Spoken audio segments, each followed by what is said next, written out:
May the 4th, heath birdsong.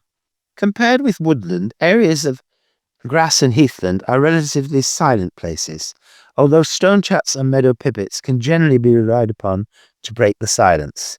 The stonechat used to be commonly heard on London's gorse-covered commons, but now seems to prefer the wilder edges of the lower Thames. It has a brief, poorly projected warble, not unlike a hedge sparrow. It's the alarm or anxiety note that you normally hear first. Like so many other birds, this sounds like two pebbles knocked together loudly. Once this is heard in an open area, the male can usually be located on the top of a nearby bush. He may well be trying to distract your attention and lure you away from a nearby nest. In contrast, the meadow pipit produces an accelerating series of sip-sip-sip notes, as well as sounds not unlike a squeaky bike. In the same habitat, it is worth listening out for the whinchat, identified visually by its distinct eye stripe. It has a very short, undistinguished warble, which is slightly sweeter than that of the stonechat. A more common sound is the highly strung, scratchy warble of the whitethroat with its abrupt ending. He is prone to singing slowly and occasionally churring loudly if you get too near. He also has a memorable private song, which you almost have to put your ear beside the bush to hear. The tree pipit is a much rarer bird of heaths, but has one of the most unforgettable songs in this often bleak habitat. It is in two parts. The first is canary-like, and then there is a series of attractive pui-pui-pui notes rising in pitch. It is all the more special as there is considerable variation between birds, and it is usually delivered from either the top of a tree or during a circular display flight. On more lonely heaths covered in bracken, one of the most unusual of all wildlife sounds can now be heard. This is the famous churring of nightjars, which starts just as the sun goes down.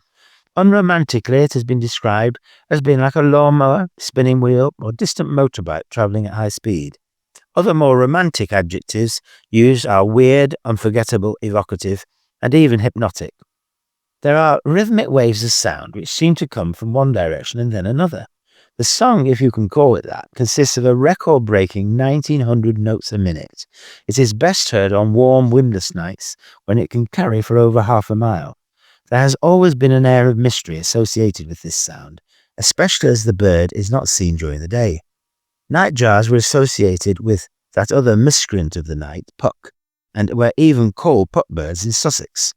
A similar sounding bird, but usually heard in marshy areas, is the grasshopper warbler.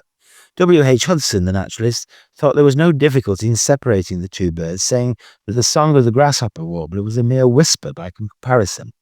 The song of the grasshopper warbler is more like a fishing line rapidly unravelling, hence its own alternative name of reeler. It is sometimes less helpfully compared to a grasshopper or mole cricket.